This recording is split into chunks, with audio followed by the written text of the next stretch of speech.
صل على سيدنا ومولانا محمد وعلى سيدنا علي وسيدتنا فاطمة وسيدتنا زينب وسيدنا حسن وسيدنا حسين وعلى آله وصحبه وبارك وسلم وبارك. الحمدللہ رب العالمین والصلاة والسلام علی سید الانبیاء والمرسلین. اللہم صلی علی سیدنا و مولانا محمد وعلی آلہ واصحابہ وبارک وسلم وصلی علیہ. دنیا کے تمام دیکھنے والوں کو، تمام چاہنے والوں کو، تمام پیار کرنے والوں کو، اور جہاں جہاں تک اس وقت میری آواز کو سنا اور مجھے دیکھا جا رہا ہے، جنید اقبال کی جانب سے انتہائی محبت کے ساتھ السلام علیکم. ایک بار پھر ناظرین آپ کو پر نور صبح میں صبح نور کے ساتھ میں دل کی گہرائیوں سے خوش آمدید کہتا ہوں. اور آئیے چلتے ہیں حضرت ابو انیس محمد برکت علی علیہ رحمہ کی تالیف اسماء النبی الکریم صلی اللہ علیہ وآلہ وسلم سے رسول اللہ صلی اللہ علیہ وآلہ وسلم کا ایک اسم مبارک پڑھنے اور سننے کی سعادت حاصل کرتے ہیں. سیدنا الجواد صلی اللہ علیہ وآلہ وسلم ہمارے سردار سب سے زیادہ سخاوت فرمانے والے. درود و سلام بھیجے اللہ آپ صلی اللہ علیہ وآلہ وسلم پر، آپ صلی اللہ علیہ وآلہ وسلم کے آل پاک پر اور صحابہ کرام رضوان اللہ تعالیٰ علیہم اجمعین پر. حضرت ابو ہریرہ رضی اللہ تعالیٰ عنہ سے روایت ہے کہ حضور نبی کریم صلی اللہ علیہ وآلہ وسلم آیا کہ سخی اللہ سے قریب ہے، جنت سے قریب ہے، تو تمام نیک اور برگزیدہ لوگوں کے قریب ہے اور جہنم سے دور ہے، جبکہ کنجوس اللہ سے دور، جنت سے دور، جہنم سے قریب اور جاہل سخی عابد بخیل سے زیادہ اللہ کو پیارا ہے. ناظرین کرام، آج آپ نے ہمارے ساتھ رہنا ہے، خاص طور پہ جو ہمارے سندھ کے بسنے والے، سندھ کے رہنے والے ہیں، کیونکہ آج ہم ایک ایسی پاک مطہر اور مقدس ہستی کی بارگاہ میں انشاءاللہ ہدیہ تہنیت پیش کریں گے جو بر صغیر پاک و ہند کے انتہائی ممتاز صوفی شاعر جناب حضرت شاہ عبداللطیف بھٹائی رحمۃ اللہ علیہ کے نام سے جانے جاتے ہیں. ناظرین کرام، آئیے آج ذرا چلتے ہیں سندھ کی دھرتی پہ. جیسا میں نے آپ کو کہا، جو پیار کی دھرتی ہے، محبت کی دھرتی ہے، عز و انکسار کی دھرتی ہے، جو اسلام کا دروازہ کھولنے والی یعنی باب الاسلام کی دھرتی ہے.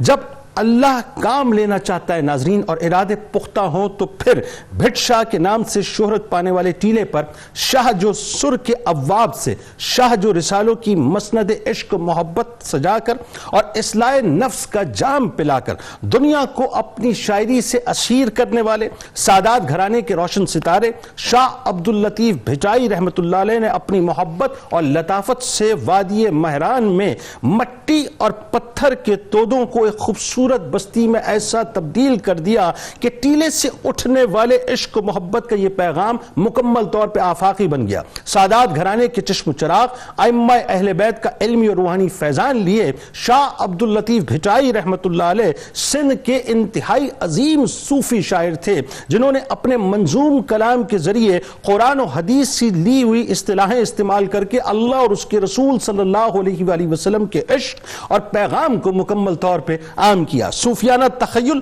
شاہ صاحب رحمۃ اللہ علیہ کے کلام کی خصوصیات ہیں اور ان کی شاعری میں سادگی اور بے لوث خلوص موجود ہے. ناظرین، شاہ صاحب رحمۃ اللہ علیہ امن و محبت اور انسانی دوستی کے سفیر تھے. آپ رحمۃ اللہ علیہ نے اپنے پیغام کے ذریعے رواداری اور انسان دوستی کا مکمل طور پہ درس دیا. شاہ صاحب رحمۃ اللہ علیہ کو سندھی زبان کے علاوہ عربی، فارسی، سرائیکی، ملتانی، ہندی، بلوچی، پوربی اور پنجابی زبانوں پر مکمل طور پر عبور حاصل تھا، لیکن شاہ صاحب رحمۃ اللہ علیہ کا کلام ہمیں صرف سندھی زبان ہی میں ملتا ہے. شاہ صاحب رحمۃ اللہ علیہ بے انتہا متقی اور پرہیزگار تھے. دنیاوی آلائشوں سے آپ کا دور کا بھی واسطہ نہ تھا. ساری عمر عبادت و ریاضت میں گزاری. انہوں نے اپنے منظوم کلام میں ہر جگہ اخلاقیات کا درس دیا. ناظرین، یہ بہت ضرورت ہے اس وقت کی، بڑی آپ کی توجہ رہے. اور آپ کو ایک کمال بات بتاؤں کہ شاہ صاحب رحمۃ اللہ علیہ کے وصال کہ 114 برس بعد کم و بیش 1866 عیسوی میں ایک جرمن دانشور ڈاکٹر ارنسٹ ٹرمپ تاج برطانیہ کی ملازمت میں سندھ پہ آئے.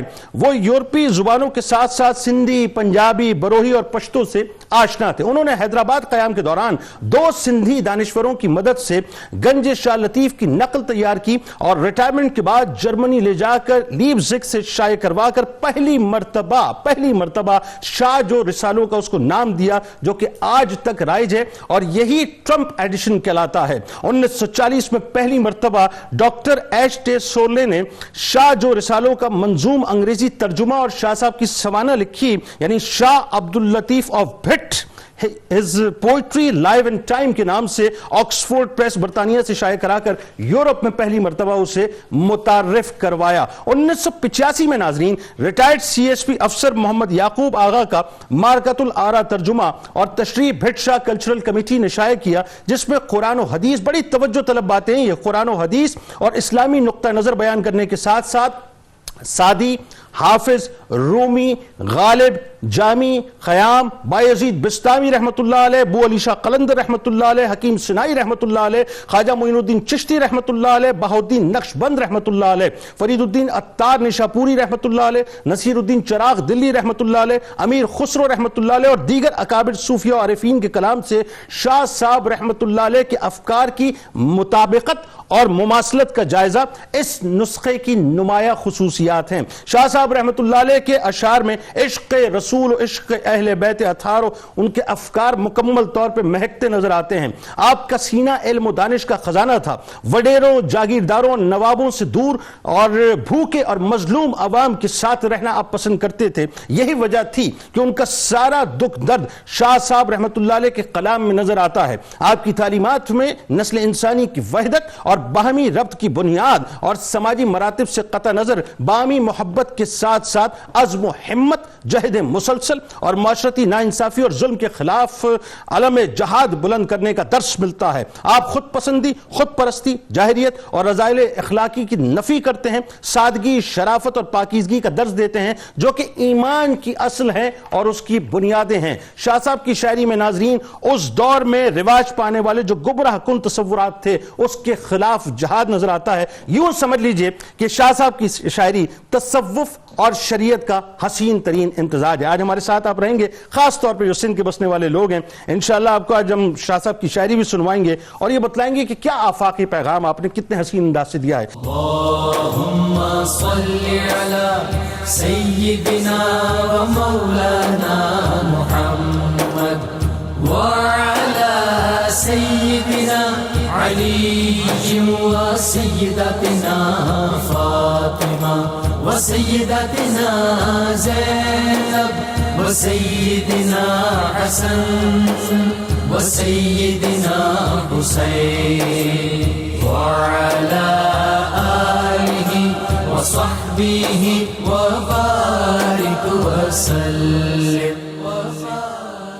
اللہم صلی علی سیدنا و مولانا محمد وعلی سیدنا علی و سیدتنا فاطمہ و سیدتنا زینب و سیدنا حسن و سیدنا حسین وعلی آلہ و صحبہ و بارک وسلم۔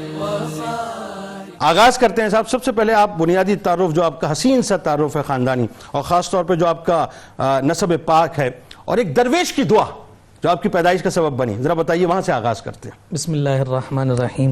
آپ کے چہرے کی مسکراہٹ ہی جو ہے وہ شاہ صاحب سے آپ کی عقیدت کا اظہار کر رہی ہے، اور یقیناً آپ کے بچپن کے مبارک ایام جو ان کے نام کے سائے تلے نظر آئے ہیں تو ان کا روحانی تصرف اور روحانی فیض بھی آپ کے ساتھ شامل ہے الحمدللہ۔ دیکھیے حضرت سید شاہ عبداللطیف بھٹائی رحمت اللہ تعالی علیہ جو بھٹائی کہلائے، بھٹ سے بھٹائی ہوئے، اور جس مقام اور جس ریت کے ٹیلے پر آپ نے مسکن ڈالا اسی بھٹ سے آپ آج تک بھٹائی کہلا رہے ہیں۔ آپ کے اگر ہم خاندانی شرف کے اعتبار سے دیکھتے ہیں تو اتنا ہی کافی ہے کہ آپ سادات سے تعلق رکھتے ہیں اور آپ کاظمی سید کہلاتے ہیں۔ 23ویں پشت میں آپ کا جو سلسلہ نسب ہے وہ حضرت سیدنا امام موسیٰ کاظم رضی اللہ تعالیٰ عنہ وہ سلام اللہ علیہ کے ساتھ جا کر مل جاتا ہے۔ سبحان اللہ۔ اور پھر یہ علوی اعتبار سے بھی جانے جاتے ہیں کہ آپ کی جو سیادت ہے جناب سیدنا علی المرتضیٰ شیر خدا رضی اللہ تعالیٰ عنہ کے ساتھ متصل ہے۔ سبحان اللہ، یعنی علوی فیض جو ہے وہ شامل ہے، علوی فیض اس میں داخل۔ وہی بات ہے کہ امام جعفر صادق علیہ السلام کا فیضان بھی شامل ہے، امام موسیٰ کاظم علیہ السلام وہ تو پھر تسلسل جاری و ساری ہو جاتا ہے۔ سبحان اللہ۔ حضرت شاہ عبداللطیف بھٹائی رحمۃ اللہ تعالی علیہ کی جو ولادت ہے اگر اس کو ہم دیکھیں تو یہ 12ویں صدی ہجری کی بالکل ابتدا ہے، 1101 ہجری۔ اچھا، یہ وہ دور ہے کہ جس وقت جو ہے سلطان اورنگزیب عالمگیر جو ہے وہ دنیا سے پردہ کر چکے ہیں، اور وہ ایک فتنہ اور انتشار کا دور تھا، جس کے بارے میں اقبال نے بھی کہا تھا کہ یہ بر صغیر پاک و ہند میں اسلام کا آخری تیر تھے اورنگزیب عالمگیر۔ اللہ اکبر۔ تو اس دور میں آپ کی ولادت ہوئی، اور پھر اس ولادت کے جو جملہ مظاہر ہمیں نظر آتے ہیں وہ یہی ہے کہ آپ کا جو حقیقی جو خاندان ہے وہ ہرات سے تعلق رکھتا ہے، افغانستان سے، وہاں سے آپ کے اجداد یہاں آئے تھے۔ سید میر علی جو امیر تیمور کے ساتھ یہاں آئے، ان کے ایک بیٹے سید حیدر شاہ یہاں رہ گئے، اور پھر اس کے بعد جب والد کے انتقال کی خبر ملی تو آپ واپس سید حیدر شاہ چلے گئے، تو یہاں پر آپ کے بیٹے کی ولادت ہوئی، اور اس بیٹے کا نام سید میر علی دوبارہ دادا کے نام پر رکھا گیا۔ ان سے جو ہے انہوں نے 2 نکاح کر رکھے تھے، تو ایک ترک خاتون تھیں اور ایک یہاں حالہ کی خاتون تھی۔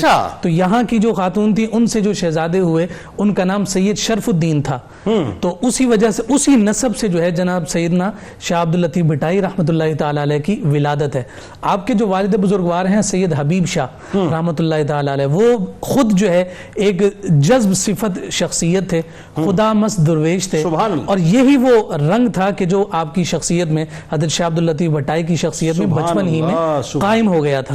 یہاں میں وہ بات بھی عرض کرنا چاہوں گا جو دعا کے اعتبار سے آپ نے بھی اشارہ، بڑی کمال بات ہے۔ حضرت سید حبیب شاہ جو ہیں ان کے جو والد ہیں ان کے 3 نکاح تھے، لیکن اولاد امجاد نہیں تھی، اور آپ اس حوالے سے پریشان رہتے تھے کہ میرا نسب کہیں رک نہ جائے، میری اولاد نہیں ہے، میرا نام آگے کیسے چلے گا۔ تو ایک قلندر اور درویش آپ کو نظر آئے جن کا نام بھی عبداللطیف ہی بیان کیا گیا۔ بعضوں نے کہا کہ ان کا نام ہاشم تھا، لیکن یہی ذکر کیا کہ ان کا نام عبداللطیف تھا۔ ان کے سامنے آہوزاری کی، کہا کہ دعا کر دیں مجھے اولاد مل جائے، تو وہ اپنے جوش میں بیٹھے تھے، جوبن میں تھے۔ وہی بات ہے نا کہ جسمانی طور پر اور لباس کے طور پر تو بالکل وہ پراگندہ نظر آتا ہے، لیکن جو زبان سے کہہ دیں اللہ رب العزت ویسے ہی فرما یعنی وہی بات ہے نا کہ وہ لوگ ہیں جو بظاہر پراگندہ نظر آتے ہیں، لیکن اگر اللہ کے نام کی قسم اٹھا لیں تو اللہ ان کی قسم کو نہیں سبحان اللہ سبحان اللہ۔ ایسا ہی۔ اب وہی جب ان سے گزارش کی کہ آپ دعا کر دیں تو انہوں نے کہا کہ ہاں میں دعا کرتا ہوں، تمہیں اولاد ملے نا تو میرے نام پر اس کا نام رکھ دینا۔ انہوں نے کہا جی وعدہ ہے، آپ مجھے اولاد ملے گی آپ کے نام پر رکھوں۔ ایک اولاد نرینہ پیدا ہوئی، ان کا نام عبداللطیف رکھا، لیکن وہ زیادہ دیر جو ہے وہ پردہ فرما کے پھر ولادت جن شہزادوں کی ہوئی ان کا نام بھی عبداللطیف رکھا۔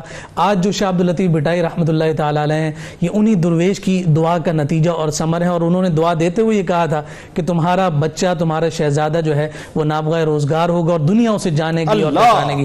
آج آپ دیکھ لیجئے کہ کتنا عرصہ گزر چکا ہے، لیکن شاہ عبداللطیف بھٹائی رحمۃ اللہ تعالی علیہ کا نام آج بھی ہمیں زندہ اور جاوید نظر آتا ہے۔ اچھا، ایک چیز جو بڑی خاص، چونکہ آپ نے امیر تیمور کا حوالہ دیا، ایک بات ریکارڈ پہ چلی جائے، امیر تیمور آپ کے خاندان کا، آپ کے اجداد کا بڑا اکرام کرتا تھا۔ جس وقت اس نے فوج لے کے 2,62,000 کچھ فگر ملتی ہے تاریخ میں، 2,62,312 کی فوج لے کے آیا تھا، تو آپ کے اجداد جو ہے 2,62,312 روپے لے کے ان کے پاس گئے۔ جی بالکل۔ وہ کیا واقعہ کیا ہوا تھا؟ یہ جب سید شاہ عبداللطیف بھٹائی کے اجداد کی جب ہرات کے حوالے سے ہم بات کرتے ہیں تو امیر تیمور جب آیا ہے تو وہاں ان کے خاندان نے باقاعدہ جو ہے اس فوج کی ضیافت کی، جو تعداد ان کی فوج کی تھی اتنی تعداد میں جو ہے انہیں نذرانے دیے گئے۔ اسی خوشی کے سبب سے وہ جو سید میر علی کے شہزادگان تھے، انہیں وہ 4 شہزادے تھے، انہیں وہ اپنے ساتھ ہی لے کر آ گئے، اور یہاں پر پھر مختلف علاقوں میں انہیں گورنری دے دی تھی۔ تو یہ ہرات سے جو یہ خاندان یہاں آیا ہے، اس لیے کہا جاتا ہے کہ امیر تیمور کے ساتھ آئے تھے، اور پھر یہ سید حیدر شاہ اپنے والد کے ساتھ وہاں رہ رہے تھے امیر تیمور کے پاس، تو ان سے اجازت لے کر یہ حالہ ہے، پھر یہاں عقد کیا، اور یہ پھر ساری کیفیات ہمیں سامنے نظر بالکل ٹھیک ہے۔ ڈاکٹر صاحب، شاہ صاحب فرماتے ہیں کہ اول اللہ علیم، اعلیٰ عالم جو دھڑی، قادر پہنجی قدرت سی، قائم آہ قدیم، والی واحد وحد، رازق رب رحیم، سو سارا سچو دھڑی، چائے حمد حکیم، کریں پان کریں، جوڑوں جوڑ جہان جے۔ یعنی وہ فرماتے ہیں کہ تیری ذات ہی اول و آخر، تو ہی قائم ہے اور تو ہی قدیم، تجھ سے وابستہ ہر تمنا ہے، تیرا ہی آسرا ہے رب کریم، کم ہے جتنی کریں تیری توصیف، تو ہی اعلیٰ ہے اور تو ہی علیم، والی شش جہات واحد ذات، رازق کائنات رب رحیم۔ اچھا، اب شاہ صاحب، شاہ عبداللطیف بھٹائی رحمۃ اللہ علیہ کی تصوف میں جو خاص انفرادیت نظر آتی ہے وہ ذرا بتائیں لوگوں کو، کیونکہ ایسا لگتا ہے ساتھ ساتھ جیسے شاہ صاحب رحمۃ اللہ علیہ اسلاف کے جو اسلاف کے جو نظریات ہیں، ان نظریات کی جو یوں سمجھ لیجئے کہ شاعری کی صورت میں اسلاف کی جو ایک نظریات ہیں ان کے ایکسٹینشن نظر آتے ہیں۔ جی بسم اللہ الرحمن الرحیم، یقیناً آج بڑا اہم دن اس حوالے سے ہے کہ سندھ کی دھرتی کی ایک نمائندہ آواز جس نے اسلام کی دعوت ایک خاص انداز میں اپنے معاشرتی حالات کو مد نظر رکھ کر عوام الناس تک پہنچائی.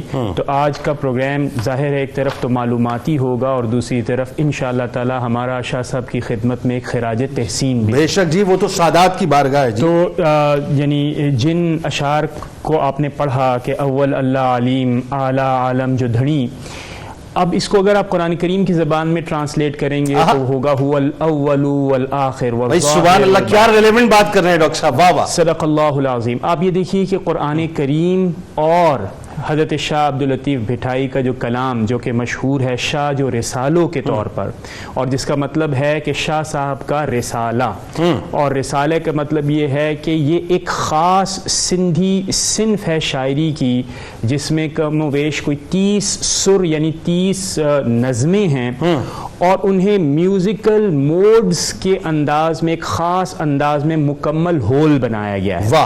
یعنی اس کا مطلب کیا ہوا کہ جز جز جوڑ کر اس کو ایک کمپریہنسو ہول بنا کر شاہ صاحب نے پریزنٹ کیا ہے. اب جہاں تک اس سوال کا تعلق ہے کہ انفرادیت کیا ہے، تو جان رکھیے کہ جو تصوف ہے اور بالخصوص حضور پرنور حضرت محمد مصطفیٰ صلی اللہ تعالیٰ علیہ وسلم جس دین کو لے کر آگے بڑھے، حضرت ابو ذر غفاری اور حضرت حذیفہ رضی اللہ تعالیٰ عنہ سے جس ٹریڈیشن نے بہت آگے گیا، اور وہ تصورات جو کہ اسلام لے کر آیا کہ انسان نے اس دنیا میں بھی زندگی گزارنی ہے اور آخرت کو بھی سیکیور کرنا ہے، اور یہ بھی کہا گیا کہ نحن اقرب الیہ من حبل الورید، یعنی اللہ رب العزت ہمارے اتنے قریب ہے. اور پھر یہ بھی کہا گیا کہ نہ صرف اللہ رب العزت ہمارے قریب ہے بلکہ آپ کو خدا کے مطابق اپنی امید آخرت میں رکھنی چاہیے. اس دین کی بنیاد میں اسلامی تصوف، یعنی اس میں وہ فنانیت نہیں ہے جو کہ ہندوازم اور بدھزم میں ہے، اسی طرح کرسچینٹی کے اندر وہ کوئی نیچرلٹی نہیں ہے جو کہ اسلام کے اندر، یعنی وہ خاص منفرد تصوف کی صنف. اس صنف کو حضرت شاہ عبداللطیف بھٹائی نے سندھ کے حالات، یعنی اس کو میں کہتا ہوں کہ آپ نے اس یونیورسل صوفیزم کو لوکلائز کیا. میں اس کی تشریح کرتا ہوں. یعنی لوکلائز کرنے سے کیا مراد ہے کہ آپ نے اس آفاقی پیغام کو لوگوں کے مسائل کو بیان کرتے ہوئے اس کا حل پیش کرتے ہوئے لوگوں تک منتقل کیا، اور کس انداز میں؟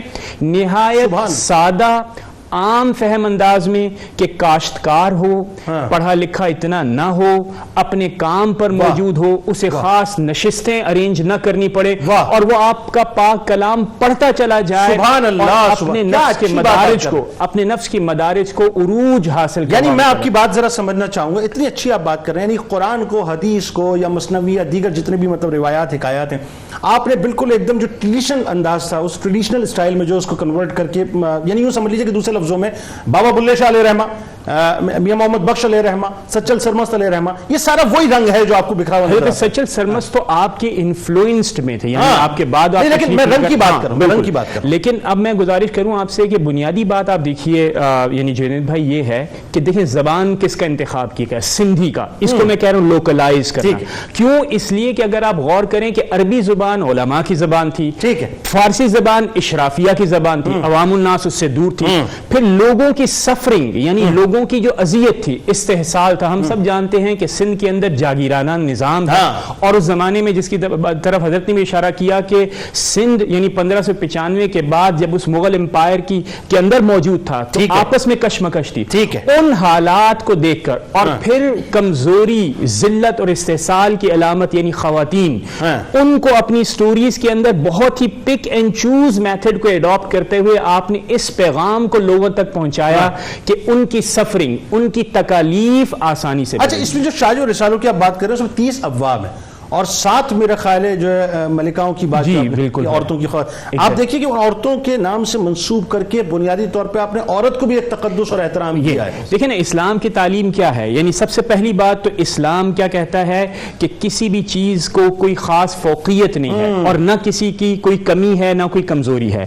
اس عورت کو جس کا مقام اس زمانے کے اندر یعنی سندھ کے اندر، اور اب تو بالخصوص وہ پھیل ہی چکا ہے کہ اذیت، استحصال کی علامت، کمزوری کی علامت سمجھے نا، شاہ صاحب نے اسے اپنے بنیادی کردار بنایا اور اس کردار کو یہ بتایا کہ یہ عزت اور افتخار کی علامت، اس کو مستحکم کیا، پھر اس کو محبت کی علامت بنایا، پھر اس کے ساتھ ساتھ پھر اسے اتنے عام فہم انداز میں بنایا کہ یاسیت نہیں پھیلی اس سے، یعنی حالات ناسازگار ہوتے ہوئے بھی آپ کا کمال یہ ہے کہ آپ نے اللہ رب العزت کی اس صفت کو اجاگر کیا جسے ہم ستار کہتے ہیں. بالکل ٹھیک ہے. پھر اس کے ساتھ ساتھ آپ غور کیجئے اور یہ دیکھیے کہ کس خوبصورت انداز میں آپ نے انفرادیت کیوں قائم رکھی کہ اس زمانے کا چلن کیا تھا کہ ہم وحدت الوجود کے ذریعے سے تصوف کرتے تھے. آپ نے اسے عام فہم بنایا اور سورہ اخلاص کی ان اللہ رب العزت کی ان صفات کو اجاگر کیا جس میں توحید واضح ہو جاتی ہے اور حضور پرنور حضرت محمد مصطفیٰ صلی اللہ تعالیٰ علیہ وسلم کی مرکزیت سامنے آتی ہے. ابن العربی رحمۃ اللہ علیہ کا ایک خاص رنگ نظر آتا ہے، یعنی آپ کے اشعار کی جہاں بھی تان ٹوٹتی تھی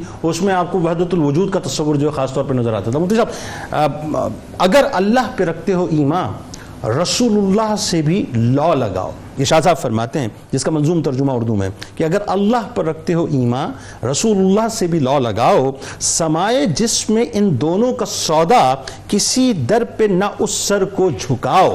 یعنی کیا خوبصورت بات ہے. عشق مصطفیٰ صلی اللہ علیہ وآلہ وسلم، عشق اہل بیت اطہار کا جو ایک خاص رنگ شاہ صاحب رحمۃ اللہ علیہ میں نظر آتا ہے، ذرا اس حوالے سے بتائیے. نحمد و نصلی علی رسولہ الکریم، اما بعد فاعوذ باللہ من الشیطان الرجیم، بسم اللہ الرحمن الرحیم. قال اللہ تعالی فی القرآن المجید والفرقان الحمید، قل ان کنتم تحبون اللہ فاتبعونی یحببکم اللہ ویغفر لکم ذنوبکم. صدق اللہ العظیم وصدق رسولہ النبی الکریم الامین الرؤوف الرحیم. تمام تعریفیں اللہ سبحانہ و تعالیٰ کے لیے اور درود و سلام و اللہ کے رسول، ہم سب کے آقا، ہم سب کے مولا، تاجدار مدینہ، تاجدار ختم نبوت حضور محمد مصطفیٰ صلی اللہ علیہ وآلہ وسلم. اور جو آپ نے ابھی منظوم ترجمہ پڑھا شاہ صاحب رحمۃ اللہ علیہ کا، تو قرآن مجید فرقان حمید کی آیات ہیں. بیسیکلی جب ان کی جو زندگی گزر رہی ہے اور یہ جوان ہو رہے ہیں تو ہینڈ کیری کے طور پہ یہ 3 کتابیں لے کے جاتے ہیں جو ان کی زندگی میں. ایک قرآن مجید فرقان حمید ہے، دوسرا مثنوی روم ہے، تھرڈ ان کے جو دادا کے دادا تھے شاہ عبد الکریم رحمۃ اللہ علیہ، جن کا ایک رسالہ کے نام سے کتاب تھی. یہ وہ 3 ان کے ہاتھ میں چیزیں ہیں. زندگی گزر رہی ہے قرآن مجید فرقان حمید پڑھتے ہوئے، احادیث مبارکہ.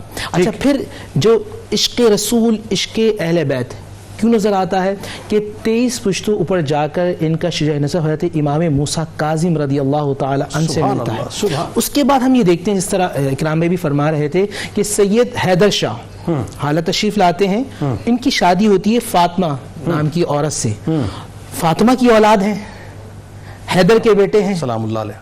بات سمجھ رہے ہیں؟ وہ فیض چلتا ہوا آ رہا ہے اور جو کانوں میں آواز آتی ہے آباء و اجداد کی، نام ہی سنتے ہیں، کبھی حیدر آتی ہے، کبھی حسن آتے ہیں، کبھی حسین آتے ہیں، کبھی فاطمہ. اس پرورش میں اور جس سوسائٹی میں رہتے ہیں وہاں سادات کی بڑی تعظیم ہے. ان کے والد حبیب اللہ کے نام. قطع کلام کی معذرت، ویسے تو ظاہر ہے پورا پاکستانی، میں تو یہ بات بڑے دعوے سے کہہ رہا ہوں، پاکستان کا کونا کونا سادات کی بڑی عزت اور احترام، پوری دنیا میں کوئی دوسری رائے نہیں ہے. لیکن میں نے دیکھا کہ سندھ کی دھرتی کے اندر یہ رچاؤ جو ہے بڑا خاص ہے. جہاں سادات کا پتہ چلتا ہے وہاں ہاتھ جوڑ کے جو ہے ان کی بارگاہ میں کھڑے ہو جاتے ہیں. بالکل ایسا ہی ہے. حبیب اللہ معروف ہیں شاہ حبیب کے نام سے. وہ کوٹری میں رہتے ہیں اور جہاں کوئی بیمار ہوتا ہے، آپ دیکھیں اس زمانے کے اندر بھی نبی علیہ الصلوۃ والسلام کی خاندان سے محبت کتنی ہے کہ دعا کے لیے بلایا جاتا ہے. اور مزے کی بات یہ کہ سید سادات، یہ خاندان ہاتھ اٹھاتا اور اللہ تعالیٰ دعا کو رد نہیں فرماتا. اللہ. خواجہ معین ٹھٹوی رحمت ٹھٹا کے ایک بہت بڑے بزرگ ہیں، ان سے ان کی گفتگو ہوتی. جو آپ نے بات کی نا عشق رسول، عشق اہل بیت، دنیا بدل کے رکھ دی تھی. اب بات ذہن میں رکھیے گا. ابا جان رحمۃ اللہ، میرے والد قبلہ پیر طریقت حکیم سید سرفراز احمد رحمانی رحمۃ اللہ شاہ فرمایا کرتے تھے، بیٹا جو عالم ہوتا ہے نا، جو عالم ہوتا ہے اس کو نبی کے سینے کا فیض ملتا ہے. جو عالم ہو اس کو نبی کے سینے کا فیض ملتا ہے، اور جو سید ہو اس سے صلب کا فیض ملتا ہے. اللہ. وہ عالم جو سید بھی ہو تو نبی کے سینے کا بھی فیض پاتا ہے، نبی کے صلب کا بھی فیض پاتا ہے. سبحان اللہ. شاہ صاحب رحمت اللہ علیہ سینے کا فیض پا رہے ہیں، صلب کا فیض پا رہے ہیں. خواجہ معین ٹھٹوی رحمت اللہ کے پاس جاتے ہیں. وہ ہیرا ہے اور وہ سمے لیبارٹری ہے. ہیرے کو جب تراشا جائے تو ہیرا اصل صورت میں آتا ہے. سبحان اللہ. خواجہ معین ٹھٹوی رحمت اللہ کے پاس جو 3 سال شاہ صاحب رحمت اللہ علیہ گزارتے ہیں عشق اہل بیت، عشق رسول کا وہ حسین شاہکار لا کے سامنے لوگوں لاتے ہیں کہ ہم شاعری کے اندر بھی یہ دیکھتے ہیں کہ شاہ صاحب رحمۃ اللہ علیہ عشق رسول کی بات کر رہے ہیں، عشق اہل بیت کی بات کر رہے ہیں. اچھا اب مزے کی بات یہ، شاہ صاحب رحمۃ اللہ برڈ شاہ پر آتے ہیں. میں جس طرح آپ نے بھی بتایا کہ ایک ٹیلا ہے، مٹی ہے، وہاں بیٹھے ہیں اور اس کو وہ یاقوت و مرجان سے زیادہ لوگوں کے لیے عزیز کر دیتے ہیں. بالکل ٹھیک ہے. آپ زندگی وہاں گزار رہے ہیں، بالکل ٹھیک ہے، اور آپ کا آخری دور ہے، پوری زندگی انسانیت کی خدمت کی ہے، قال اللہ قال رسول اللہ کی بات کی ہے. اور مزے کی بات یہ کہ اپنے جد امجد سیدنا علی حیدر کرار کی بات کو ذہن میں رکھ کے کی ہے. اللہ، اور ذہن یہ میں کیا ہے کہ لوگوں کے ان کے عقل کے مطابق بات کرو، ان کے فہم کے مطابق کلام. بالکل ٹھیک ہے، ان کے فہم، ان کے ادراک کے مطابق بات کرو. شاہ صاحب رحمۃ اللہ سندھی زبان کے اندر اور انتہائی آسان فہم بات کر رہے ہیں. وہاں مریدین ہے، سمر فقیر ان کے خلیفۃ الاکبر ہیں اور دوسرے سارے لوگ موجود ہیں. جب آپ کا آخری زمانہ ہے تو آپ کو یاد آتی ہے اپنے جد امجد کی، زندگی بھر رہتی ہے لیکن اب مجھے وہاں جانا چاہیے، مجھے امام حسین امام موسیٰ کاظم کے پاس جانا چاہیے. اللہ. سمر فقیر جانتے ہیں کہ حضرت کے جتنے علیل ہیں شاید واپسی نہ ہو سکے. آپ فرماتے ہیں کہ سائیں آپ نے زندگی بھر یہ کہا کہ برڈ شاہ میں تو مجھے ہمیشہ رہنا ہے، مجھے برڈ شاہ میں ہمیشہ رہنا ہے. پھر آپ وہاں جا رہے ہیں، آپ 21 دن مراقبہ کرتے ہیں. ٹھیک، 21 دن مراقبہ کرنے کے بعد آپ کی روح جو ہے اللہ سبحانہ وتعالیٰ کے پاس چلی جاتی. اللہم صلی علی سیدنا و مولانا محمد وعلی سیدنا علی و سیدتنا فاطمہ و سیدتنا زینب و سیدنا حسن و سیدنا حسین وعلی آلہ و صحبہ و بارک وسلم. اللہم صلی علی سیدنا و مولانا محمد وعلی سیدنا علی و سیدتنا فاطمہ و سیدتنا زینب و سیدنا حسن و سیدنا حسین وعلی آلہ و صحبہ و بارک وسلم. وہیں سے آغاز کرتے ہیں. یہ کیا دیکھیں، ایک بات جو بڑی خاص شاہ صاحب کی شخصیت کے اندر نظر آتی ہے، اور وہ یہ کہ آپ نے شاہ جو رسالوں میں یعنی عین اس وقت جب ظاہر ہے فارسی ادب اور فارسی زبان جو ہے نصف نہار پہ تھی، شاہ صاحب رحمۃ اللہ علیہ نے زمانے کی روز سے ہٹ کے سندھی زبان کو اپنی شاعری کا ذریعہ بنایا، اور پھر ظاہر ہے اس بے مثل شاعری کے ذریعے سے اس زبان کو بھی مالا مال کیا، اور وہ جو بات ہے کہ گراس روٹ لیول تک اپنے پیغام کو پہنچایا. کیا وجہ تھی بتائیے؟ دیکھیے جنید بھائی، شاہ صاحب علیہ الرحمہ کی جو شخصیت ہے اس کے ہمیں مختلف رنگ نظر آتے ہیں. ایک ہی وقت میں وہ خدا مست درویش بھی نظر آتے ہیں، ایک ہی وقت میں وہ صوفی بھی نظر آ رہے ہیں، اور ایک ہی وقت میں ان کی زبان سے شاعری کی وہ خوبصورت اصناف جاری ہو رہی ہیں کہ جو لوگوں کے لیے اس فن شاعری میں ایک مثال بنتے ہوئے نظر آ رہی ہیں. سبحان اللہ. اب آپ یہ دیکھیے کہ یہ جو سندھ کی دھرتی ہے اسے صوفیاء کی دھرتی کہا جاتا ہے، اور جب بھی صوفی یا تصوف کی اصطلاح استعمال ہوتی ہے تو وہاں محبت کا جو مدار ہے وہ بدرجہ کمال نظر آتا ہے. درست. اور اسی محبت ہی کی بنیاد پر، چونکہ آپ کا جو بنیادی پیغام اور میسیج تھا وہ یہی پیغام محبت تھا، اسی لیے یہ شاعر محبت کہلائے.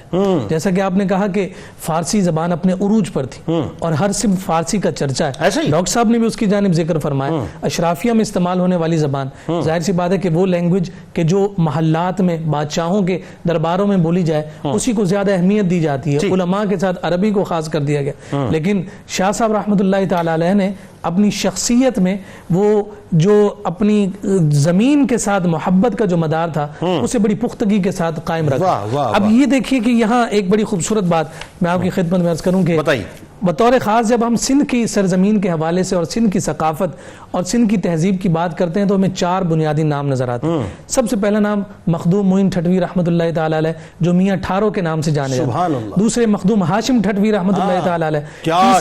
تیسرے سچل سرمس. اور چوتھا یہ جو نام ہے شاہ عبد اللطیف بھٹائی رحمۃ اللہ تعالی علیہ. یہ چاروں شخصیات ایسی ہیں کہ جنہوں نے سندھ میں رہ کر سندھ کی ثقافت کے رنگ کو اوڑھ کر اسی رنگ میں سے حقیقی رنگ کو اجاگر کیا. سبحان اللہ. یہی میاں ٹھارو تھے جن کے پاس آپ 3 سال کا عرصہ رہے اور آپ نے 4 سوال لکھ کر دیے تھے میاں ٹھارو علیہ الرحمہ کو, اور انہی سوال کی بنیاد پر انہوں نے رسالہ لکھا تھا در سلسلہ اویسیہ. اور وہ سلسلہ اویسیہ کو سندھ کی دھرتی میں روشناس کرانے والے اور پھر اس تصوف کو یہ خوبصورت رنگ دینے والے جو ہیں, یہ 4 ہستیوں کا یہ خوبصورت گلدستہ. اچھا, یہ خاص طور پر سلسلہ اویسیہ کا بڑا رنگ جو ہے نظر آتا ہے اس حوالے سے. بالکل بالکل. مشرباً تو یہ قادری تھے. مشرباً قادری. جی, یہ مشرباً قادری تھے.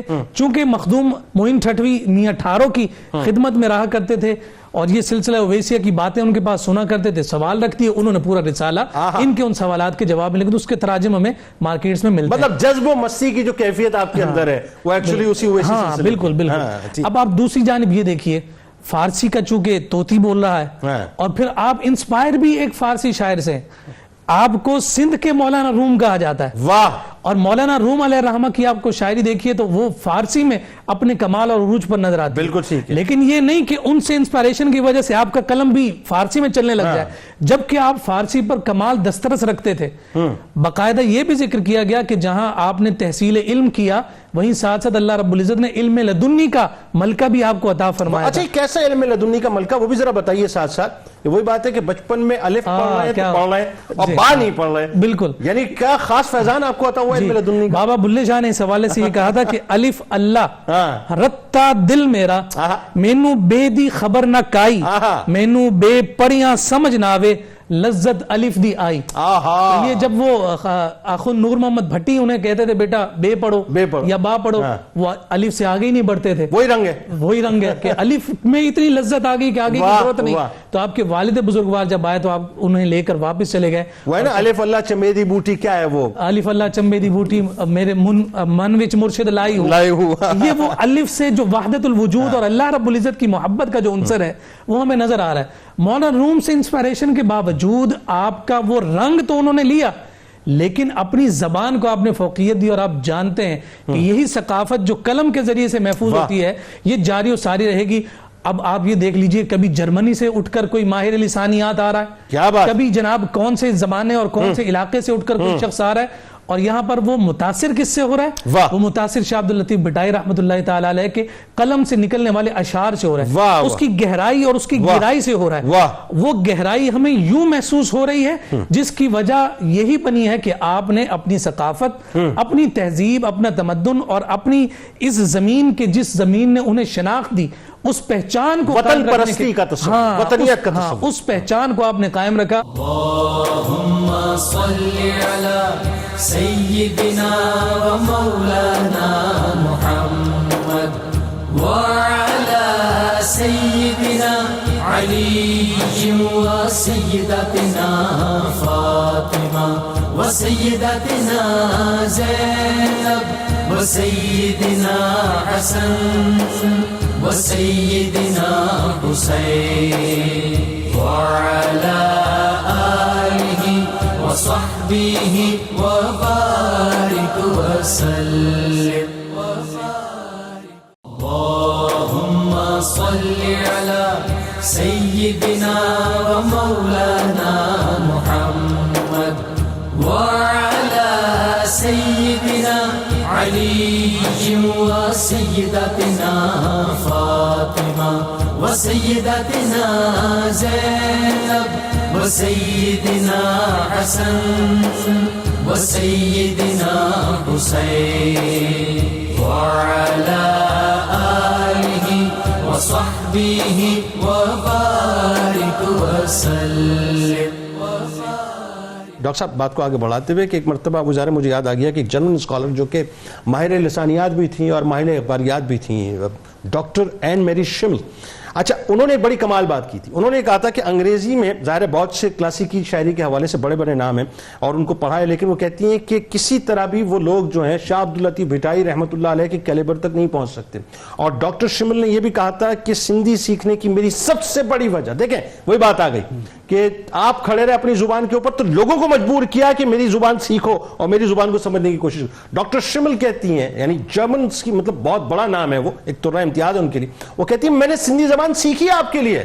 کیا کہیں گے آپ اس حوالے سے کہ قرآن حدیث مثنوی مولانا روم علیہ الرحمہ کا رنگ آپ کے اندر نمایاں اس زبان کے اندر نظر آتا ہے اور اس زبان سے آپ نے جو ہے مربوط کر کے سارے پیغامات پہنچا دیے؟ جنید بھائی میں یہی کہہ رہا ہوں کہ حضرت شاہ عبداللطیف بھٹائی آپ مزاحمتی فکر کے بہت بڑے مینار ہیں, بالخصوص پوری دنیا میں بر صغیر کے اندر. اور میری کیا مراد ہے, آپ یہ دیکھیے کہ حضرت امام غزالی رحمۃ اللہ تعالی علیہ فارس میں آپ موجود ہیں, آپ نے کمیونیکیشن کی لینگویج کا انتخاب کیا عربی, علماء کی زبان کی. درست.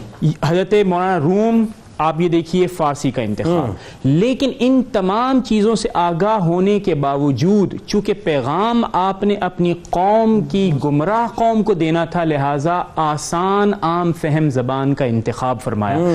اس سے یہ سمجھ میں آتا ہے کہ جب آپ کا مطمع نظر عام لوگوں کی ہدایت ہوتی ہے, ان کی منزل میں رہنمائی ہوتی ہے, تو پھر آپ اسی زبان میں انہی کی سطح پر آ کر آپ گفتگو فرماتے ہیں. اچھا اب قرآن کریم آپ کے ساتھ رہا اور آپ اس مکتب سے ہیں حضرت مجدد الفسانی رحمۃ اللہ تعالی, جس میں طریقت شریعت کے تابع ہوتی ہے. اچھا این میری شمل کا آپ نے تذکرہ کیا. این میری شمل یہ بھی کہتی ہے کہ یعنی حضرت شاہ صاحب جو ہیں وہ بنیادی طور پر قرآن کریم کی 35 آیات کو انہوں نے بار بار استعمال کر کے کم و بیش کوئی 703 آیات استعمال ہوتی ہیں یا اس سے بھی 703 آیات. لیکن اہم بات کیا ہے, وہ انہوں نے یہ کہا کہ غیر روایتی انداز میں, یعنی وہ آیات جو کہ عام طور سے تصوف میں نہیں آتی ہیں, ان کا استعمال بھی خوبصورت انداز میں شاہ صاحب نے اپنی شاعری میں کیا. اچھا اس کی اگر آپ نے مثال سننی ہے تو میں پڑھتا بھی ہوں اور یعنی بالخصوص سندھی زبان میں چونکہ پڑھوں گا اور پہلی دفعہ پڑھوں گا تو معذرت کے تلفظ میں کوئی لیکن ترجمے کے ساتھ پڑھنا ہے آپ نے. جی میں اس کا پورا کرکس بتاؤں گا کہ آپ فرماتے ہیں کہ وحدہ لا شریک چے چوندو آؤ فرض واجب سنتوں تنیو ترک ماہ پائے. اس کا مطلب یہ ہوا کہ آپ نے سنتیں فرض تمام ادا کرنی ہے, کسی چیز کو بھی چھوڑنا نہیں, اور اللہ رب العزت وحدہ لا شریک ہے. پھر فرماتے ہیں کیا, توبہ سندی تسبیح پرن سان پجائے, یعنی آپ نے توبہ کا بھی دامن نہیں چھوڑنا ہے, مستقل اس کے ساتھ جڑے رہیے. پھر فرماتے ہیں کہ نانگا پانجی نفس کے کاسائیں راہ سون ہائے تر سندی دوزخ با تو اڑ پائے نہ اچھی. اس کا مطلب یہ ہوا کہ اے جاہل, تمہیں توبہ کا دروازہ ہمیشہ ہمیشہ کھٹانا رہنا چاہیے. اور قرآن کریم کے اندر اگر آپ نے اس کا پیرالل دیکھنا ہے تو اللہ رب العزت نے فرمایا وَسَارِعُوا إِلَى مَغْفِرَةٍ مِّن رَبِّكُمْ. سبحان اللہ. اب آپ بتائیے قرآن کریم اور اسے عام فہم لوکل زبان میں ادا کر کے ایک عام کاشتکار کو بتانا, یہ بڑی اہم بات. اچھا کمال یہ اب یہاں پہ ایک جملے میں بات یہ کہ آپ نے وہ ساری جتنے بھی یوں کہہ لیجئے کہ بت کھڑے ہوئے تھے نا تصوف کے نام پہ, جو جعلی بت کھڑے ہوئے تھے, آپ نے ایک لمحے کے اندر ان کو جو ڈھیر کر کے رکھ دیا کہ تصوف شریعت کے دائرے کے اندر ہے, اس سے باہر نہیں ہے. ایگزیکٹلی. اور پھر آپ دیکھیں آپ معاصر کس کے ہیں, حضرت شاہ ولی اللہ رحمۃ اللہ تعالی علیہ. اس وقت کے چیلنجز کو بھی آپ دیکھیے. اور بتائیے پھر مولانا روم کو آپ دیکھیے. مولانا روم رحمۃ اللہ تعالی تصوف کی ایک مایا ناز آواز, لیکن آپ ان سے متاثر ہیں مثنوی سے, لیکن آپ نے مثنوی کا رنگ ڈھنگ بھی نہیں کیا, اپنی انفرادیت اس میں ڈالی. مثال کے طور پر کیا, جب آپ نریٹ کرتے ہیں کافی چیزوں کو تو مکمل براہ راست اور اپنی زبان سے ادا کرتے ہیں مولانا روم, لیکن آرٹسٹک آرٹیکولیشن اپنی کلائمیکس پہ پہنچتی ہے حضرت شاہ عبداللطیف بھٹائی کے ہاں. کیسے کہ آپ نے لوک داستانوں کا استعمال کیا, لیکن پک اینڈ چوز کرتے ہوئے, اور اس کے ساتھ ساتھ ان کرداروں کے ذریعے سے اپنا پیغام خواتین کے نام سے کردار, خواتین کے نام سے, اور پھر وہاں پر رچی بسی داستانوں کے اندر جو کہ لوگوں کے لیے مانوس بھی ہیں، اور پھر اس کے ذریعے سے یعنی ان آوازوں میں بولتا کون ہے؟ وہ شاہ لطیف بھٹائی بولتے ہیں۔ اچھا، ملا آپ کے قریب رہتے تھے، ہاری آپ کے قریب رہتے تھے، کسان آپ کے قریب رہتے تھے، جو نچلا طبقہ تھا، آپ نے فیوڈل لارڈز کو تو کبھی آپ نے گھاس بھی نہ ڈالی نا، آپ تو بالکل ایک عام آدمی کو اپنے قریب رکھتے تھے اور ان تک اپنے پیغام کو پہنچا۔ یہ کیسی کمال بات۔ اب آپ غور کیجئے، میں آپ کو یہ گزر جو حلاج کہلاتے ہیں سندھ کے، اب آپ دیکھیے کہ جب ان کو شہید کیا جاتا ہے، آپ کی عمر مبارک اس وقت کوئی 31 برس ہے، تو جس طرح قرآن کریم، جس طرح احادیث مبارکہ، جس طرح مثنوی مولانا روم آپ کو متاثر کرنے والی تھی، آپ کی شہادت نے اتنا آپ کو متاثر کیا کہ آپ نے لوگوں کو بتایا کہ جاگیردارانہ نظام استحصال ہے، اس کے خلاف لڑنا بھی اسلام کی خدمت ہے۔ اچھا، کلوڑوں کا دور تھا وہ بھی، اور جی بالکل، یعنی بربریت کا دور تھا۔ اور آپ یہ دیکھیں کہ اس زمانے میں ایک عام جو کسان تھا، اس کا مسئلہ کیا تھا کہ ٹیکس بہت زیادہ وصول کیا جاتا تھا، اور ٹیکس وصول کرنے کے نتیجے میں اپنی پوری کی پوری سالوں کی فصلیں ان کو دے دینی پڑتی تھی۔ اس نظام استحصال کے خلاف اگر کسی مرد مجاہد نے آواز کھڑی کی، اور عام طور سے تصوف، ایون یعنی این میری شمل نے بھی اس بات کا ذکر کیا اپنے ایک انٹرویو میں، تو یعنی این میری شمل یہ کہتی ہے کہ عام طور سے مغرب میں، جو آپ نے کہا نا کہ مغرب کیوں اسلام کو پڑھتا ہے، عام طور سے مغرب یہ سمجھتا ہے کہ صوفیزم کیا ہے؟ صوفیزم ہے جو کہ اے پولیٹیکل ہے، سیاسی نہیں ہوتا۔ لیکن آپ یہ دیکھیے کہ اس کی فائنڈنگ بھی یہی تھی کہ سیاست کو بہت اچھا استعمال بھی کرتا ہے، اور سیاست اگر ظالمانہ ہو تو اس کے خلاف آواز بھی بلند کرتا ہے۔ حضرت شاہ عبداللطیف بھٹائی رحمۃ اللہ تعالی کا یہ جو شاہ جو رسالو ہے، یہ ایک طرف پیغام محبت درست ہے، لیکن جنید بھائی آخر میں یہ میں کہوں گا نہ صرف پیغام محبت ہے بلکہ عدل کا بھی علم۔ بہت شکریہ آپ تینوں احباب کا، آپ تشریف لائے۔